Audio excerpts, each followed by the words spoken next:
Inside of gerrymandering, there's really two ways of going about it. There's cracking districts and packing districts. And it is just what it sounds like. So if you're checking out the screen on the video, for cracking, think about if there was a group of people who all voted the exact same way.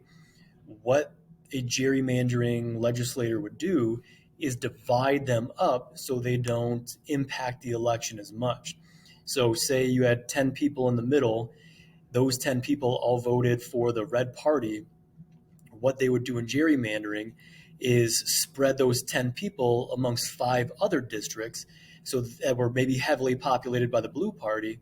That way, the red party wouldn't have as much of a say. The opposite of that is packing. They would take everybody that votes the same way, put them in one district, and then all the rest of the districts would represent a different party. And you know that through the electoral college and through the voting system, it's not necessarily the popular vote that wins, it's which districts voted for who. So by cracking or separating everybody equally, from one party rather, then it gives an advantage to the other party. Or packing, you might pack everybody in the same district, but then they're way overpowered by all the rest of the districts. Here's a graph or a representation that is easy to understand. You have on the upper left, there's no gerrymandering at all. Everybody votes individually. Everybody's got equal representation, right? But then on the bottom, you have the packed districts.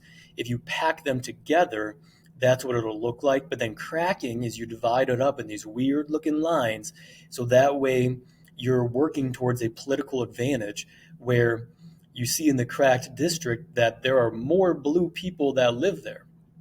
But when you divide it up, it ends up that the three Republican districts actually end up beating the two Democratic districts. So it's manipulating those lines for political gain.